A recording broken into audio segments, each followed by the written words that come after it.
घनी स्याह रात, अमावस की रात, काली पूजा की रात। लेकिन दक्षिणेश्वर काली मंदिर तो आज रोशनी से नहाया हुआ है। भारत के ज्यादातर हिस्सों में आज की रात दिवाली मनाई जाती है, लेकिन भारत के पूर्वी हिस्से में ये रात होती है काली मां की रात। भक्तों के लिए ये सर्वशक्तिमान और दया का सागर हैं। ये कहानी है मां काली, उनके महाउत्सव और उनके इस भव्य मंदिर की। दक्षिणेश्वर, गाथा महाकाली की।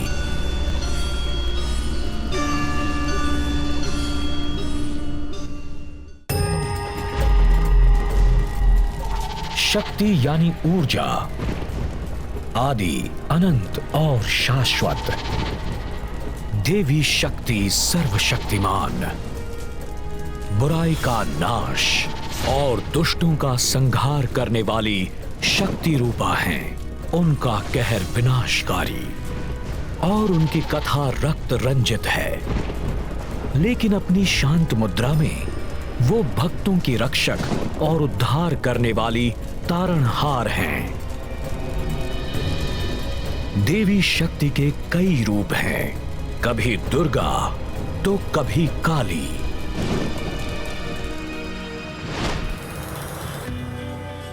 कोलकाता, ये शहर बसा है पवित्र गंगा नदी के तट पर, जिसे यहां हुगली नाम से जाना जाता है। बारिश के बादल छट चुके हैं और एक नए जीवन का संचार हो रहा है। श्राद्ध के दिन समाप्त हो चुके हैं। हिंदू पंचांग के अनुसार ये देवी पक्ष की शुरुआत है, जब मां दुर्गा धरती पर अवतरित होती हैं, और शुरू होता है इस शहर का सबसे बड़ा महोत्सव, पूजो। 9 दिनों तक पूजा और आराधना के बाद ये संपन्न होता है विजयादशमी या बिजोया के साथ। माना जाता है कि इसी दिन मां दुर्गा ने महिषासुर का वध किया था, और इसीलिए बुराई पर अच्छाई की जीत का उत्सव मनाया जाता है। सृष्टि की शक्ति ने संहार की शक्तियों का नाश किया था।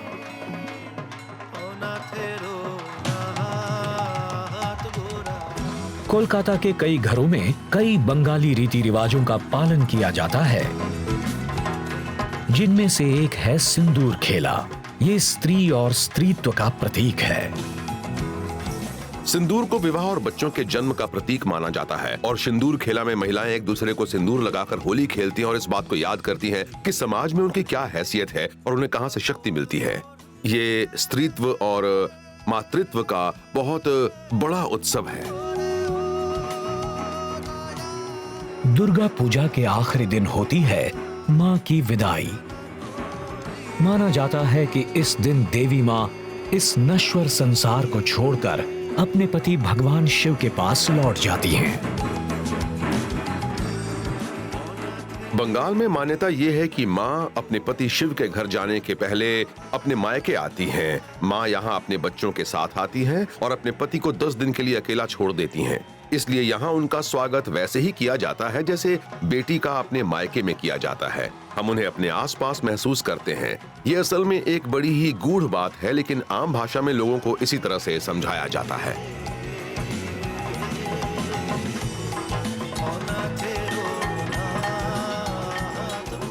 बिजोया के खत्म होने और मां दुर्गा की प्रतिमाओं के विसर्जन के 20 दिन बाद कोलकाता में एक बार फिर से एक और त्योहार की चहल पहल शुरू हो जाती है। दुर्गा की विदाई के साथ ही आगमन होता है काली का।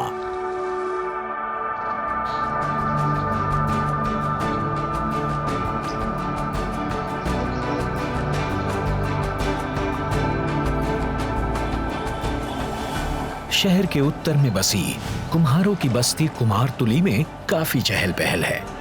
एक बार फिर से हुगली नदी की पवित्र मिट्टी से एक और देवी को गढ़ा जा रहा है। कला और भक्ति के बेजोड़ संगम से मिट्टी भी एक देवी का रूप ले लेती है।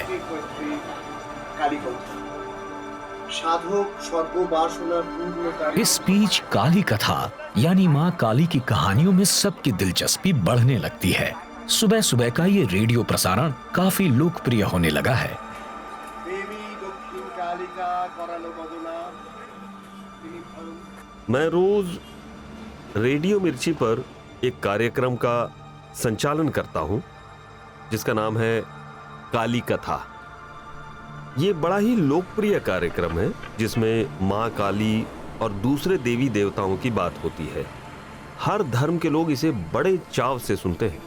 মহত্বে সত্য ছেদিত মুন্ড দেবী মহাকালের সঙ্গে বিপরীত রতিতে আসক্ত।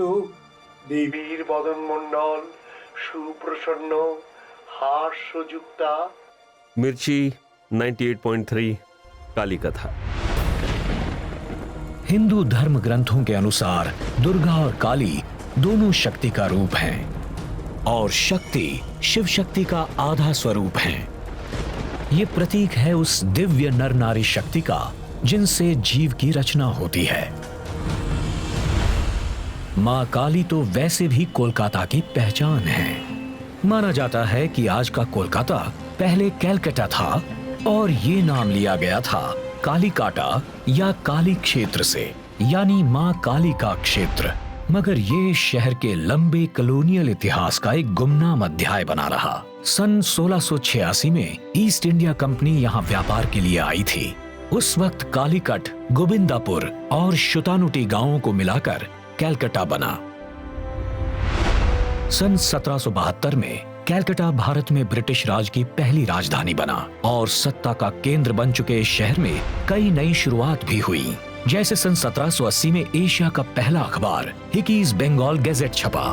घोड़ों से खींची जाने वाली ट्राम चलाई गई। भारत में बनी पहली कार आई और ये शहर पश्चिमी शिक्षा का पहला केंद्र बना।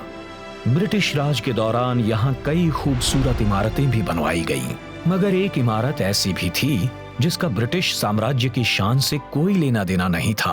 वो तो भक्ति का केंद्र थी।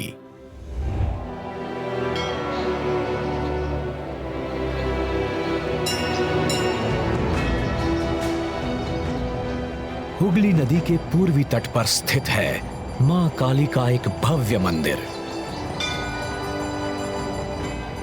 दक्षिणेश्वर काली मंदिर। इसका नाम उस गांव के नाम पर रखा है जहां ये बना है।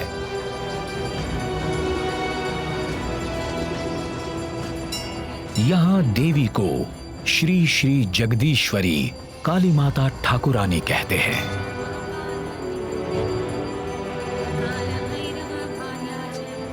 यहाँ की मूर्ति काले पत्थर को काट कर बनाई गई है। ये 1000 पंखुड़ियों वाले एक चमकदार कमल सिंहासन पर विराजमान है।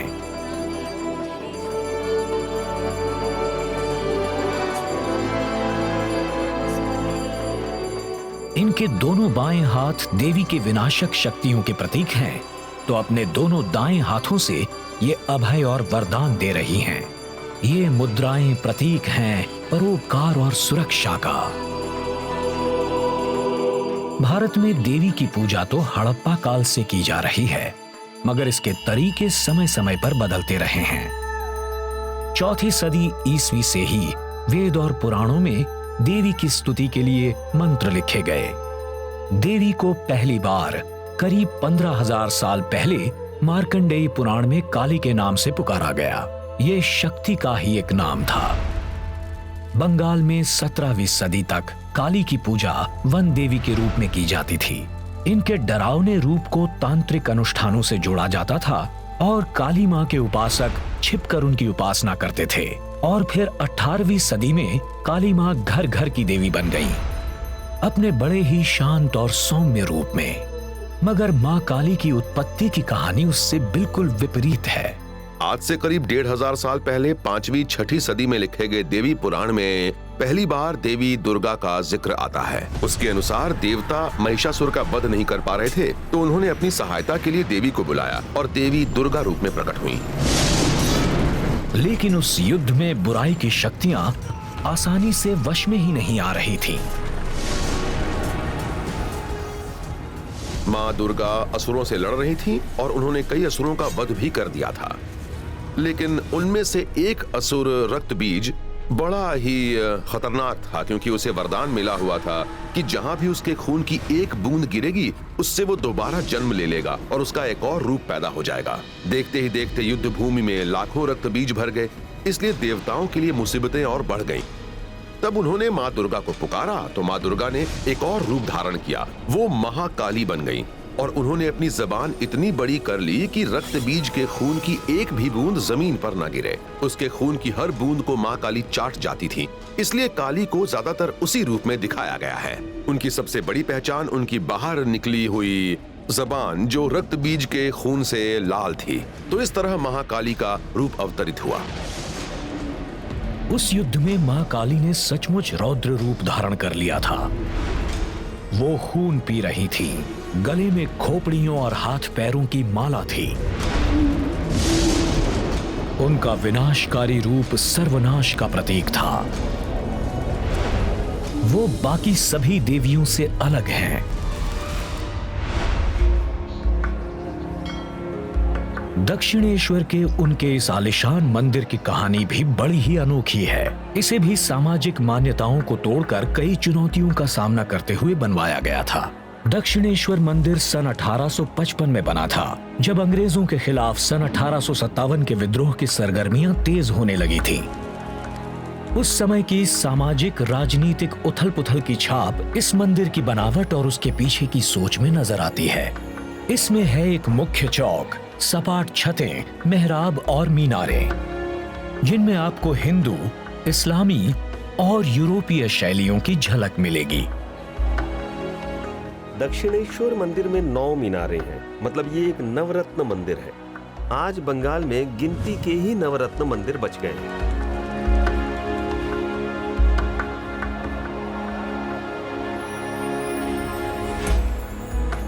मगर इसका स्ट्रक्चर, इसका ओवरऑल डिजाइन और मासेस के संतुलन की वजह से ये बाकी दूसरे मंदिरों से बिल्कुल अलग है।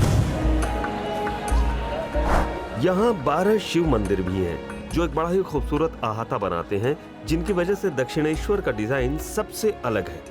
यहाँ एक चौक भी है और उसका अहाता भी बड़े दिलचस्प तरीके से बनाया गया है। उसके एक तरफ तो नदी है और दूसरी तरफ एक बड़ा ही खूबसूरत प्रवेश द्वार है, जिसे पार करते ही आपको सामने काली मंदिर नजर आएगा। इसका निर्माण भी बीम्स और टाइल वाली छत से किया गया है। उस जमाने में सबसे अच्छी टाइल्स बनारस में बनती थीं, इसलिए उन्हें बनारस टाइल्स कहा जाता था।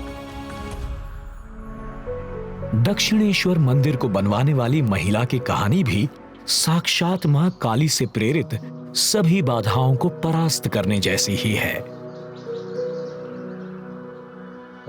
रानी रासमोनी बड़ी मशहूर है क्योंकि वो सामाजिक मानदंड पर बड़ी ही निचली जाति की थी, लेकिन वो एक काबिल बिजनेस वुमन थी और उनकी शादी भी एक अमीर परिवार में हुई थी।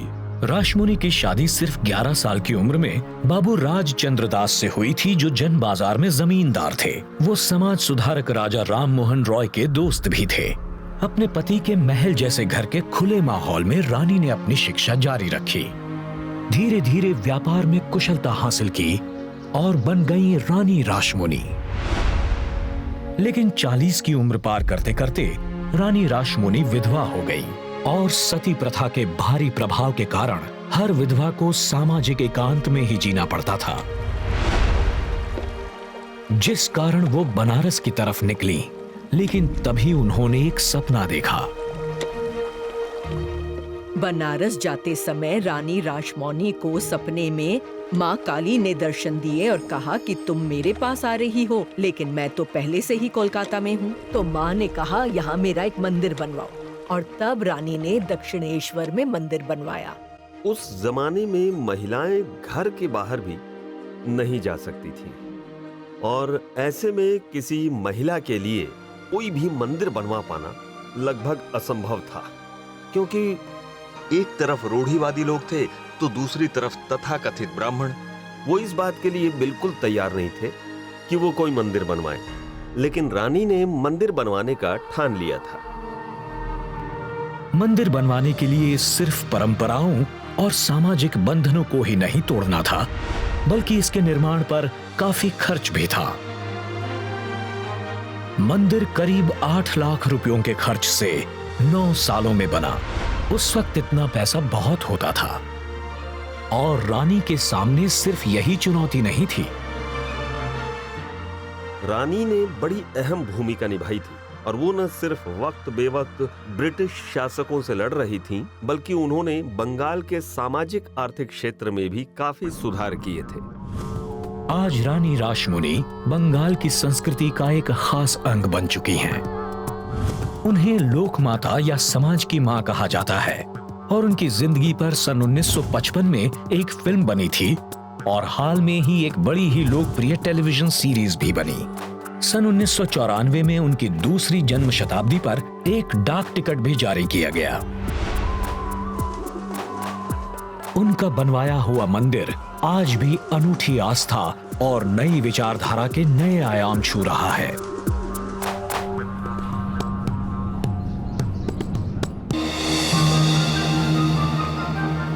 काली पूजा में बस एक ही हफ्ता बचा है और सुबह की लालिमा दक्षिणेश्वर मंदिर की शोभा बढ़ाने लगी है। बड़ी बड़ी पंखुड़ियों वाले लाल गुड़हल के फूल मां का प्रिय श्रृंगार हैं।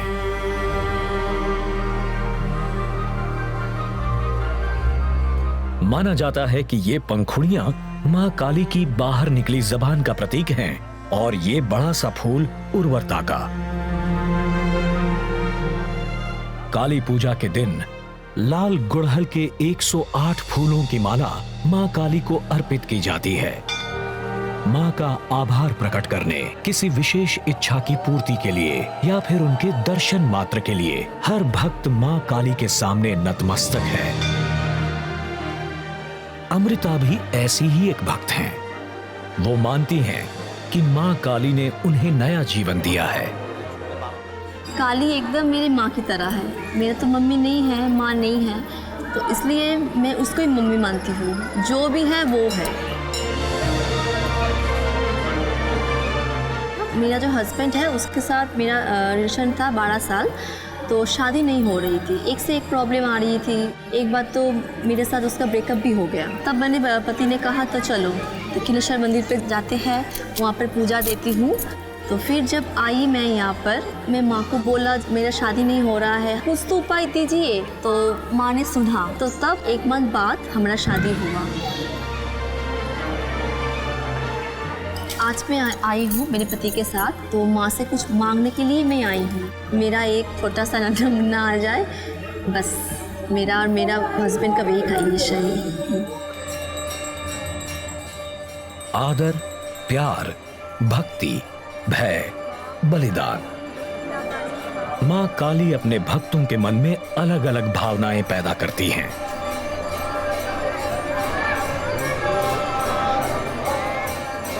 इसी तरह से कोलकाता में जगह जगह पर बने काली मंदिरों में मां काली के अलग अलग रूप भी नजर आते हैं। दक्षिणेश्वर से करीब 17 किलोमीटर दूर दक्षिण में मां काली का एक बहुत पुराना मंदिर है, काली घाट। ये भारत के 51 शक्तिपीठों में से एक है। कोलकाता अपने काली घाट मंदिर के लिए बहुत मशहूर है। अगर आप इसे देखें तो साफ नजर आता है कि ये एक बड़ा पत्थर है जिसके ऊपर ये चित्र बनाकर उसे देवी का रूप दिया गया है। पूर्व में भी एक मंदिर है जो कोलकाता के व्यापक इतिहास का गवाह है और वो भी काली में गहरी आस्था का प्रतीक है। ये है शहर के चाइना बाजार के टेंगरा में बना चाइनीज काली मंदिर। चीन के लोग सन 1778 में मजदूर के रूप में कैलकाटा आए थे। तब वॉरेन हेस्टिंग्स ने एक चाइनीज व्यापारी को यहाँ शुगर मिल लगाने के लिए बुलाया था। उसके बाद अफीम के जहाजों से भागे हुए लोग और दूसरे शरणार्थी भी यहाँ आ गए। आज कोलकाता में 3000 से ज्यादा चाइनीज प्रवासी हैं। चाइनीज औरतें काली मां को उर्वरता की देवी मानती हैं और वो उनकी पूजा करने काली घाट आने लगीं। फिर उन्होंने अपना एक मंदिर बनवाने का फैसला किया। यहाँ आज भी पूजा हिंदू पुजारी करते हैं, लेकिन प्रसाद में मोमोज और नूडल्स चढ़ाए जाते हैं, जो प्रतीक है सांस्कृतिक विविधता का। इजोन चेन करीब 20 साल से इस मंदिर की देखरेख कर रहे हैं। वो माँ काली को कोलकाता में रहने वाले चाइनीज समाज का अभिन्न अंग मानते हैं। मैं चाइनीज है तो माँ काली का वो हम लोग ये पूजा होता है 18-19 में यहाँ देखला है। जो होता है हम लोग हिंदी में चाइनीज में लैंग्वेज में ये प्रे होता है। कोलकाता से लगभग 200 किलोमीटर दूर है तारापीठ। ये एक छोटे से शहर रामपुर हाट में बना है।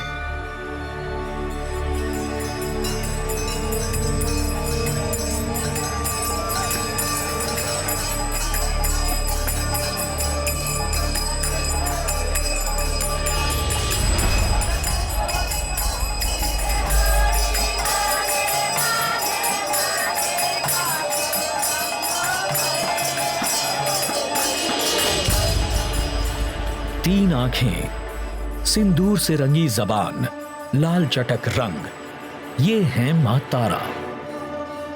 ये तांत्रिक परंपरा की बड़ी अहम देवी हैं। 10 महाविद्या या परिवर्तन की 10 देवियों में से एक। ये सभी देवियां भगवान शिव की पत्नियां हैं। ये दिव्य शक्ति की 10 खूबियों का प्रतीक हैं। हर रूप के पास एक अलग शक्ति है और उनकी पूजा भी अलग तरह से की जाती है। बगलामुखी पीले वस्त्र पहनती हैं और उनके पास शत्रु को नियंत्रित करने और उसे अपाहिज बनाने की शक्ति है। छिन्नमस्ता या बिना सिर वाली देवी, देवी के इस बड़े ही डरावने रूप ने अपने हाथ में अपना ही सिर पकड़ रखा है और उससे खून की 3 धाराएं निकल रही हैं। मातंगी या चांडालिनी गहरे हरे रंग की हैं और इनकी पूजा तंत्र शक्ति पाने के लिए की जाती है, जिनमें एक शक्ति है आकर्षण की। माँ भैरवी, 3 आंखें और मस्तक पर चंद्रमा, इनकी पूजा बुरी आत्माओं से छुटकारा दिलाती है। सबसे विचित्र रूप माँ धूमावती, धूम यानी धुआं, ये बिना किसी आभूषण के सादा और विधवा रूप है। देवी के कुछ सौम्य रूप भी हैं, जैसे षोडशी, युवा और सुंदर। भुवनेश्वरी, इन्हें ज्ञान और संतान देने वाली माना जाता है।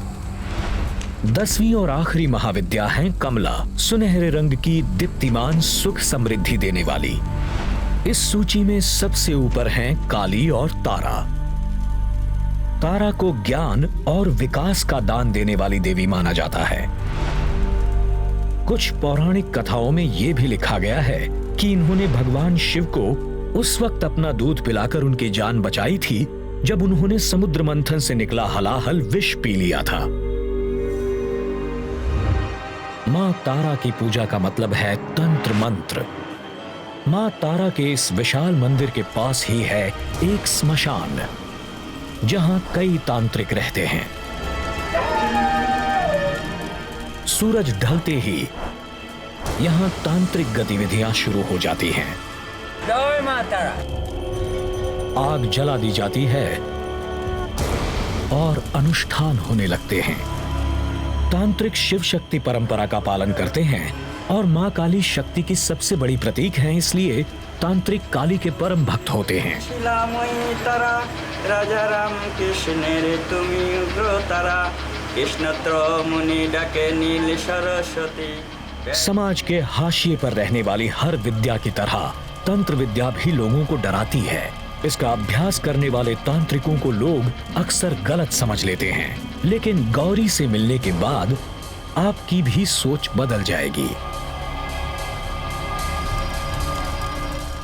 मैं तो बचपन से ही यहाँ आ रही हूँ और 2001 में अपनी माँ की मौत के बाद से इसी स्मशान में रहती भी हूँ। मैं माँ तारा की उपासना करती हूँ। मैं उन मंत्रों का जाप करती हूँ जो मेरे गुरु ने सिखाए हैं और इस छड़ी की मदद से मैं बुरी आत्माओं को भगा देती हूँ। दक्षिणेश्वर माँ, तारा माँ और काली माता के सारे रूप एक ही हैं। माँ हम सबके अंदर है। हम उनकी जितनी उपासना करेंगे, हम सबको उनका उतना ही आशीर्वाद मिलेगा।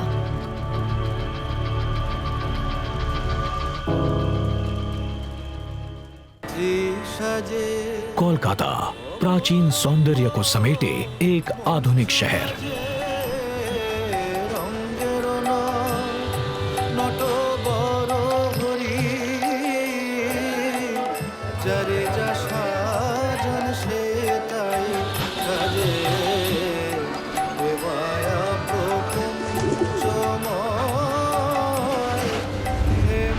लेकिन 19वीं सदी में तब के कलकत्ता में एक बहुत बड़ा सामाजिक, राजनीतिक और सांस्कृतिक बदलाव आया था, जिसे बंगाल का पुनर्जागरण कहते हैं।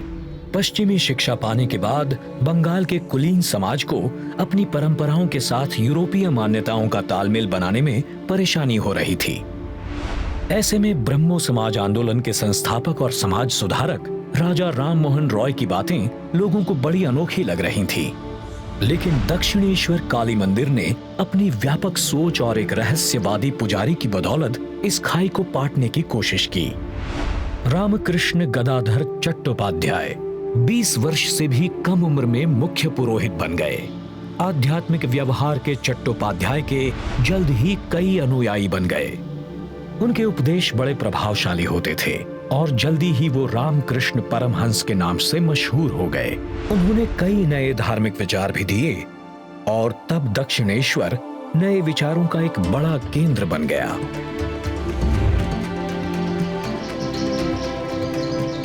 एक लंबा गलियारा मंदिर में बने रामकृष्ण के घर तक जाता है, जहां वो बड़ी सादगी के साथ रहते थे, अपनी पत्नी शारदा देवी के साथ। उन्हें नारी की दिव्य शक्ति पर इतना विश्वास था कि वो अपनी पत्नी की भी पूजा देवी मां की तरह करते थे। कहते हैं कि उन्हें काली माता के साथ साथ कई देवियों ने दर्शन दिए थे। इसी दक्षिणेश्वर मंदिर में काली माता उनके सामने प्रकाश के एक विशाल पुंज के रूप में प्रकट हुई थी। आध्यात्म की खोज में उन्होंने अपने अंतिम दिन ईसाई और इस्लाम धर्म के अध्ययन में बिताए। उनके प्रभावशाली विचारों ने एक नास्तिक और पश्चिमी शिक्षा प्राप्त युवक नरेंद्रनाथ दत्त का जीवन ही बदल दिया था। दुनिया उन्हें हिंदुत्व के महान दूत स्वामी विवेकानंद के नाम से जानती है, जो हिंदू धर्म के सबसे बड़े दूत थे। रामकृष्ण परमहंस के निधन के बाद विवेकानंद ने उनकी याद में बेलूर मठ स्थापित किया। वो दक्षिणेश्वर के सामने ही है। ये मठ विवेकानंद का अपने गुरु को दी गई एक सच्ची श्रद्धांजलि थी और बाद में ये रामकृष्ण मिशन का मुख्यालय बना। आज इस आध्यात्मिक और मानवतावादी संगठन के दुनिया भर में 200 से ज्यादा केंद्र हैं, जिनमें से 14 तो अमेरिका में ही हैं।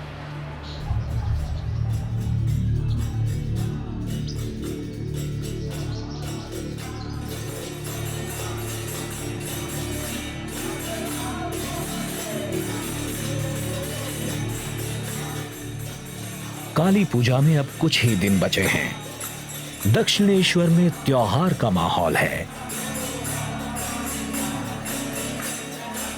इसके 16 स्तंभों वाले नाट मंदिर में भक्ति के कई रूप नजर आते हैं। मंत्रोच्चार, ध्यान साधना, नाच गाना, चौंडीगान, जोत्रगान, काली कथा, भजन और श्याम संगीत।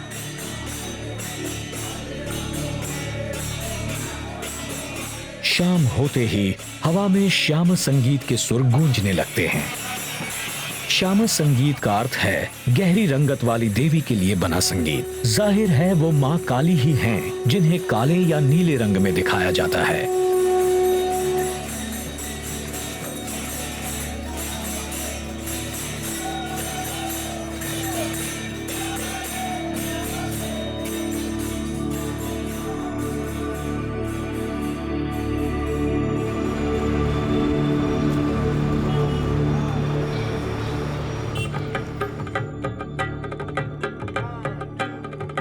राजर्षि कोलकाता के एक म्यूजिशियन हैं और ये अभी श्याम संगीत की रिहर्सल कर रहे हैं। प्रोजेक्ट माया के तहत ये अपने बैंड के साथ मिलकर श्याम संगीत के ऐसे गाने बना रहे हैं जो आज की युवा पीढ़ी को भाए। जब भी हमें रिहर्सल्स और शो से थोड़ा समय मिलता है, हम यहाँ आ जाते हैं और हम वो गाने निकालते हैं जो काफी पुराने हैं।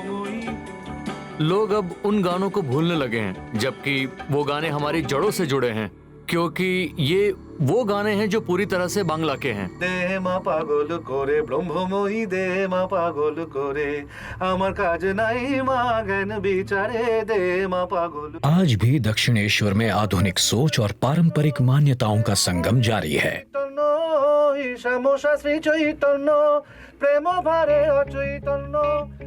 हमने अपनी नई एल्बम रिलीज की है जिसमें 6 गाने हैं और अब हम कुछ नए गानों पर काम कर रहे हैं जिन्हें आने वाली काली पूजा पर रिलीज करना चाहते हैं। हमारी इच्छा करे ओई छोटारे गरुल खाइरे प्राणे मारी इच्छा करे मन रे आमा। दक्षिणेश्वर में रानी रासमणी और रामकृष्ण परमहंस की विरासत बरकरार है। यहाँ कोई भी आ सकता है, चाहे वो किसी भी जाति, धर्म, लिंग, समाज या वर्ग का हो।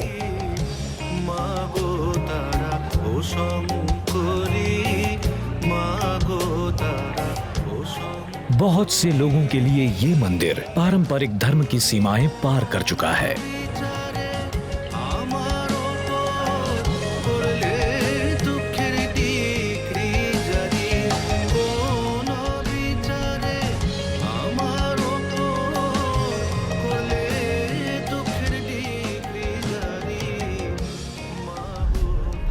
रजीबुल हक पेशे से एक ड्राइवर हैं, धर्म से मुसलमान और अपनी मर्जी से मां काली के भक्त।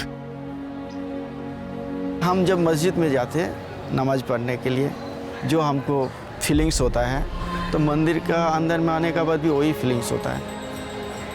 और हम हिंदू, मुसलमान, क्रिश्चियन ये सब हम नहीं मानते, जो है एक ही है। हमारा जो बच्चा है, हम जो सीखा, हमारा मन में जो है वही हम उन लोगों को भी बोलते हैं, ये देखो अपना जो धर्म है उसको मानो, दूसरा जो धर्म है उसको भी एक ही तरफ देखो। वन देवी से ये आज एक ऐसी देवी बन चुकी हैं जो जाने कितनी संस्कृतियों और संप्रदायों को करीब ला रही हैं और मां काली के उपासकों की संख्या लगातार बढ़ती जा रही है।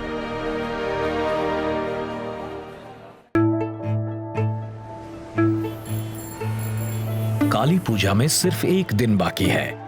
जब पूरा भारत प्रकाश का उत्सव दिवाली मनाता है, तब कोलकाता में मां काली की पूजा होती है।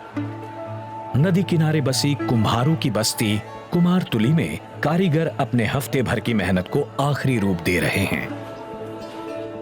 यहाँ के कारीगरों के लिए मिट्टी के बर्तन बनाना खानदानी पेशा रहा है, मगर बिबाश को अपने इस जुनून के लिए बहुत बड़ी कीमत चुकानी पड़ी है। मेरा पिताजी उसका विरोध था, क्योंकि ब्राह्मण का काम होता है पूजा करना, ब्राह्मण का काम मूर्ति बनाना नहीं। 97 से मैंने ये प्रोफेशन में आया, बहुत बार झगड़ा हुआ उनके साथ। पहली बार मूर्ति बनाया, उस बार मैंने मूर्ति मेरा तोड़ दिया था मेरा पिताजी ने। उसी से मुझे खटका लगा कि इसमें क्या है जो तोड़ दिया है। हमने भी ठान लिया कि हम तो ये बना के ही छोड़ेंगे।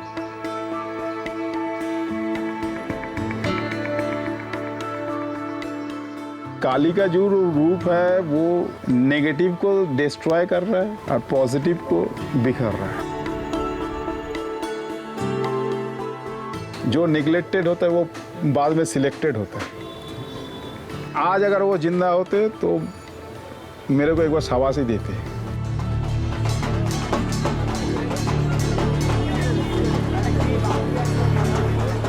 अब ये मूर्तियां यहां से अपने अपने शानदार पंडालों में जा रही हैं, वहीं इनकी पूजा होगी।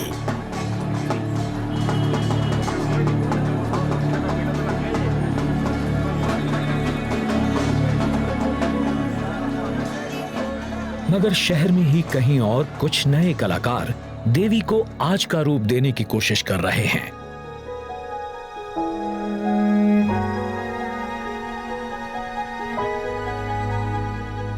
मॉडल, एक्ट्रेस, डिजाइनर शुभा केनवर्दी ने खुद को साबित करने की कई नाकाम कोशिशें की। फिर उन्होंने सोचा कि मां काली को अगली पीढ़ी के लिए बनाया जाए। When I was 21, 22 तब मैंने मेरी फर्स्ट पेंटिंग मैंने तब की थी, वो काली की ही थी। मेरे आर्ट का थीम एक ही है, वो काली है और स्टाइल बदलता रहता है।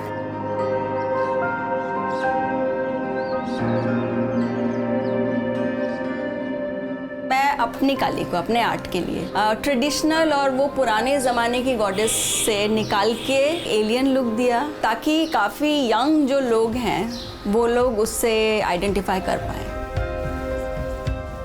काली is a goddess who is free of shame and वो जो उनकी टंग निकली है वो काफ़ी सारे माइथोलॉजी में उनके मीनिंग्स हैं, लेकिन मेरे लिए सबसे ज़्यादा इम्पॉर्टेंट मीनिंग है शी इज़ मॉकिंग द सोसाइटी। वो ये बोल रही हैं कि आप लोग सब क्यों बंधे हो when actually the true nature of human beings are to be free.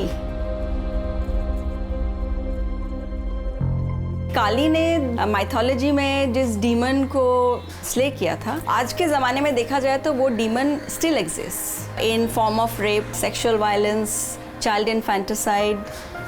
अभी आजकल के ज़माने में काली को प्रे करो या ना करो, लेकिन काली डेफिनेटली बन जाओ, बिकॉज हमारे सबके अंदर ही वो काली की पावर है। और अपने अंदर की शक्ति से उन बुरी शक्तियों को हराना ही काली पूजा का असली मकसद है।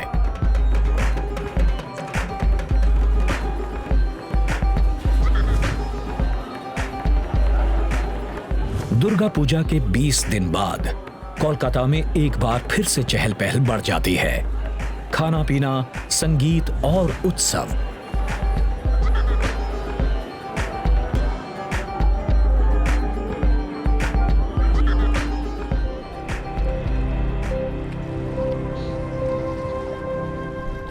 काली पूजा की सुबह गंगा घाट पर लोगों की भीड़ बढ़ जाती है। सब यहाँ डुबकी लगाने आते हैं।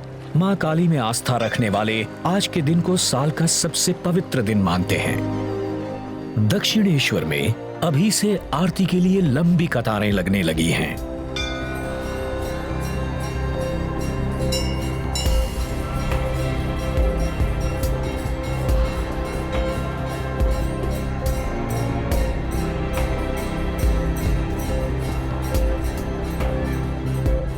यहाँ दुनिया भर से श्रद्धालु आते हैं और उनकी सुरक्षा हमारी जिम्मेदारी होती है।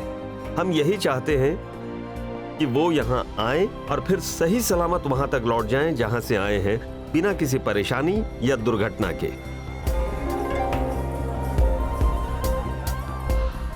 भक्ति का सागर उमड़ रहा है। बहुत से भक्त दिन भर उपवास करते हैं और पूजा के बाद ही अपना व्रत तोड़ते हैं। दक्षिणेश्वर में असली उत्सव शुरू होगा आधी रात के बाद।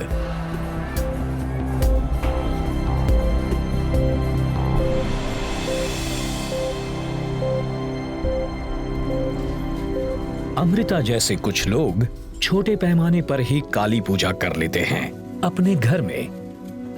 इस पूजा में मैं भक्ति से, श्रद्धा से पूजा करती हूँ। मैंने भोग किया है, सब वेज बन रहा है। खीर है, खिचड़ी है, 5 रकम सब्जी है, भाजी होगा, चटनी होगा।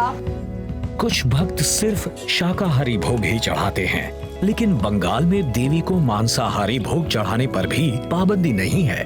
माँ काली शाक्त परंपरा की देवी हैं, हम उनके उपासक हैं और इसलिए उन्हें भैंसा, बकरा, भेड़ और मदिरा भी चढ़ाई जाती है।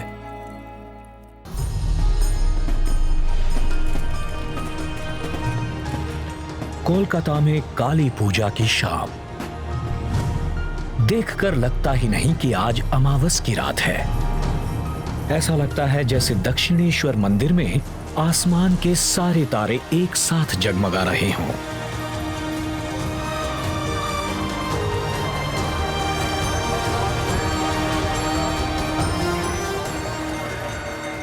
अब समय हो गया है पूजा का और मां काली को श्रद्धा सुमन अर्पित करने का।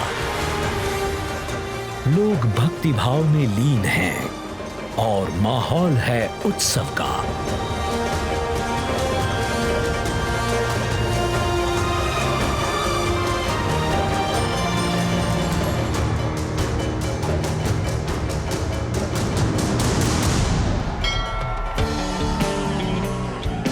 खुले आसमान के नीचे श्याम संगीत के सुरों ने इस शाम में एक अलौकिक रंग भर दिया है।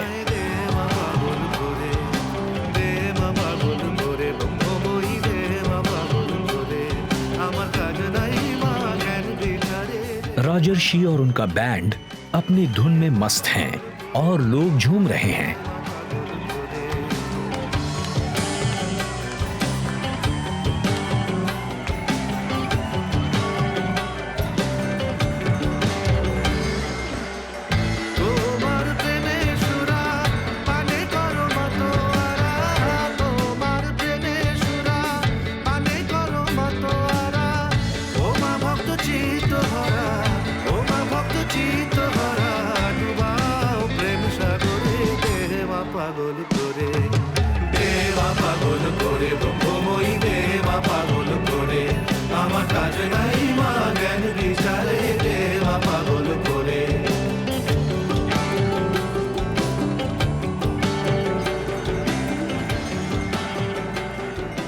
महानिशा यानी काली पूजा की रात भी दीपावली को ही आती है।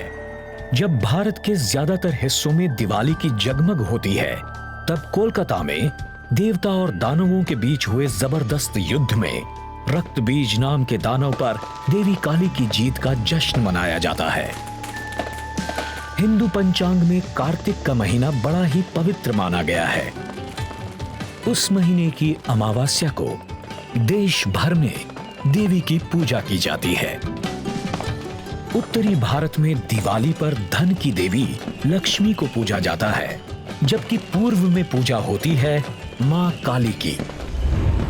मार्कंडेय पुराण के अनुसार देवदानव युद्ध में रक्त बीज का वध करने और उसके खून की एक एक बूंद पीने के बाद देवी काली हिंसक हो गई थी। उनके क्रोध से जनजीवन खतरे में पड़ता देख भगवान शिव उनके चरणों में लेट गए और उन पर पैर रखने के बाद ही काली का क्रोध शांत हुआ। कहानियां अलग अलग हो सकती हैं, लेकिन सच यही है कि अच्छाई ने बुराई पर जीत हासिल की थी और उसके बाद आई शांति का जश्न बंगाल में काली पूजा के रूप में मनाया जाता है।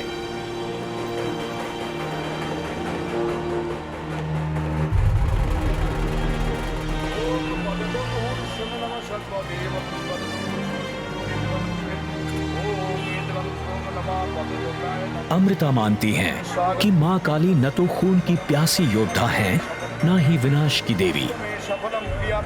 वो तो बड़ी प्यारी ममतामयी मां है। इस आस्था से ही अमृता को वो मिला है जिसे कुदरत ने उनसे छीन लिया था। इस सत्य सनातन देवी ने उनकी मां की जगह ले ली है। मैं माँ से आज श्रद्धा से भक्ति से मांग रही हूँ, जैसे मेरा साथ दिया है और भी साथ दे मेरे साथ। मेरे इन फ्यूचर में जो जो होगा माँ मेरे पास रहे, मेरे साथ रहे। जैसा कोई मेरे माँ रहते हैं ना, ठीक वैसा ही कोई रहे मेरे साथ। মায়ের হোক শুরু হয়ে গেছে, মা ভবতারিণীর হোক প্রদান করা শুরু হয়ে গেছে। সেই একই মন্ত্র, যে মন্ত্র আমরা সবসময় শুনে থাকি। यहाँ दक्षिणेश्वर में भी उत्सव शुरू हो चुका है। वो पवित्र पल आ गया। दुर्गा शिवा समाधात्री स्वाहा स्वाधा। हुगली का पवित्र जल भी यहाँ आ पहुँचा है। पवित्र अग्नि जला दी गई और इसी के साथ शुरू हो गया हवन। हुताहुतिते बिल्वपत्र सहयोगे फोन करा আছে যার মন্ত্র যে তুমি জয়ন্তী, তুমি মঙ্গলা, তুমি ভদ্রকালী, তুমি কপালিনী, তুমি দুর্গা, তুমি শিবা, তুমি ক্ষমা, তুমি ধাত্রী, তুমি স্বাহা আর তুমি স্বাধা। এই মন্ত্র